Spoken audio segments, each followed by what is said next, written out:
જાતે શીખવાડું કે તમે 5 ગાયત્રી મંત્ર બોલો અને જે પેલા કોળિયા હોય છે છાણાના એના પર હવન ને આહુતિ એવી રીતે નાની નાની વસ્તુની શરૂઆત કરીને એનામાં બદલાવ લાવી શકાય છે.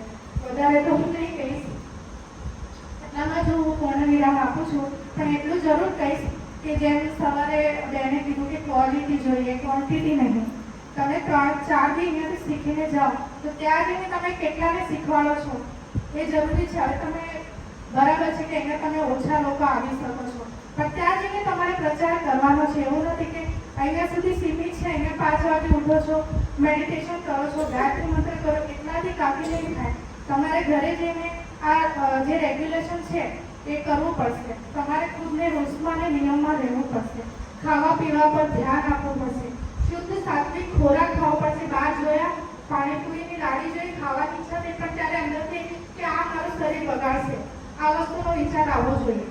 ત્યારે તમારા વિચારોમાં ક્રાંતિ આવશે, ત્યારે જીવનમાં ક્રાંતિ આવશે. આધ્યાત્મિક શક્તિએ ખરેખર ખૂબ જ કામ કરે છે. જે કામ આપણી પરિસ્થિતિ ખરાબ હોય, આપણે જ્યાં ખબર નથી પડતી કે આપણે આગળ શું કરવું જોઈએ, આપણે રસ્તો નથી સૂઝતો ને, એ કામ આધ્યાત્મિકતાથી આપણું કામ પાર પડી જાય છે. બરાબર? એટલે ખાલી આપણે યાદ હશે ગાયત્રી મંત્ર તમારે રોજ કરજો, 24 વખત કે 3 માળા અવશ્ય કરવાની. બરાબર? અને તમારે તમારે તમારા મમ્મી પપ્પાનું હંમેશા માન રાખવાનું અને હંમેશા અહીંયા લખેલું છે તેમ કે પાણી અને વાણી એ જાણીને બોલવાનું. બરાબર? અહીંયાથી બહાર નીકળો એટલે 10 જણામાં તમને પૂછવા જોઈએ કે તું ક્યાં જઈને આવી, તારામાં આટલું બધું પરિવર્તન આવી ગયું. બરાબર? તમને જોઈને 10 જણા તૈયાર થવા જોઈએ, ના હમણાં આટલું પરિવર્તન આવ્યું તો ના કંઈક હશે શિબિરમાં, મારે પણ જવું જોઈએ. બરાબર? એટલે આટલું વસ્તુ લઈને જો તમારામાં પરિવર્તન દેખાશે તો બીજા 10 તમારી સાથે આવશે કે ના તારામાં આટલું પરિવર્તન આવ્યું છે તો મારે પણ આ શિબિર કરવી છે. બરાબર? બોલે સદગુરુ દેવ કી જય. આપણા જીવનમાં પરિસ્થિતિ એવી આવી જાય છે દુઃખદ, બરાબર, એક ગુસ્સાના કારણે આવી જાય છે તો આપણે તિલક રોજ કરવો જોઈએ. બરાબર? તિલકથી મસ્તક શાંત રહે છે. કોણ છે? તો પરમાત્મા કહે છે કે આપણે પ્રત્યક્ષ દાખલો જોઈ લઈએ.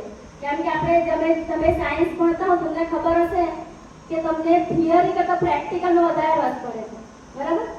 કહેવાય છે કે બોલવા કરતાં તમે કરીને બતાવો તો સામેવાળા વ્યક્તિને દેખાય પરિવર્તન. તમે ખાલી બોલો, ખાલી ભાષણ આપો, એના કરતાં કરીને બતાવો ને તો વ્યક્તિ જલ્દી વિશ્વાસ કરે. બરાબર? એટલે ભગવાન પરમાત્મા શું કીધું કે તમે 3 જણા નીચે ધરતી પર ચાલો અને એક કઠિયારો લાકડા કાપે છે, એના શરીરની અંદર તમારે 12 પરથી પ્રવેશ કરવાનો છે.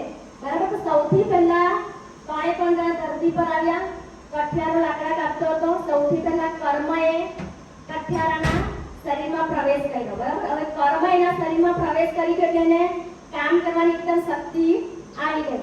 એ એકદમ તનથી લાકડા કાપવા માંડ્યો. 2 દિવસ લાકડા કાપ્યા. કેટલા બધા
युग सुधरेगा हम बदलेंगे युग बदलेगा हम बदलेंगे युग बदलेगा याद याद के गीतों की लहरें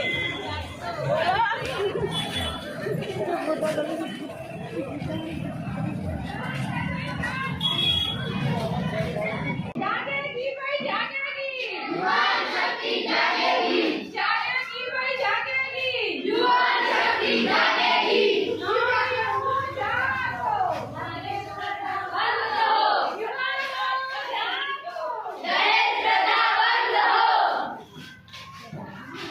दहेज प्रथा बंद हो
नारी शक्ति जागेगी हमने पाया हमने पाया जय जय अम्बे बोल मारी अम्बे जय जय अम्बे बोल मारी चार हमें मानो जय जयकार 1 2 3 4 हमें मानो जय जयकार बोल मारी अम्बे जय जय अम्बे बोल मारी अम्बे जय जय अम्बे बोल मारी अम्बे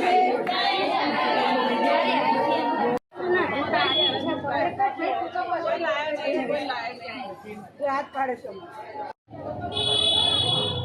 हेलो एम एम ना है तो है छे અને આયુ બધું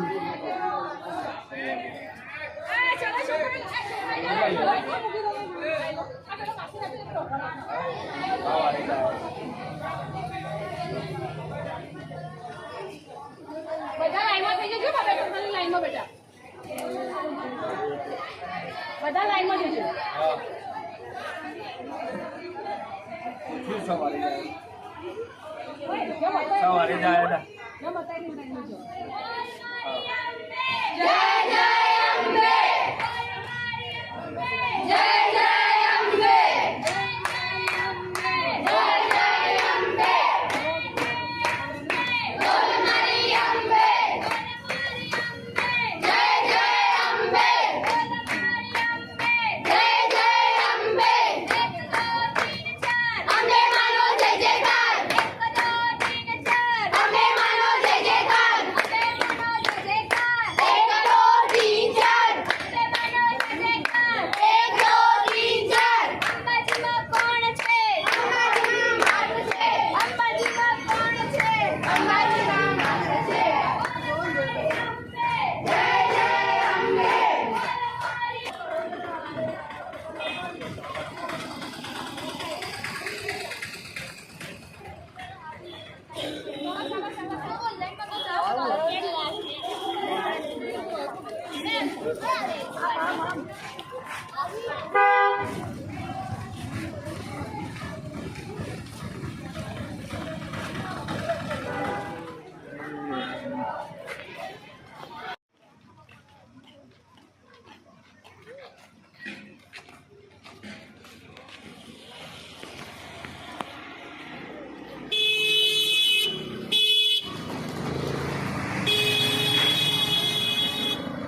भर्गो देवस्य धीमहि धियो यो न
આજકાલથી શીખો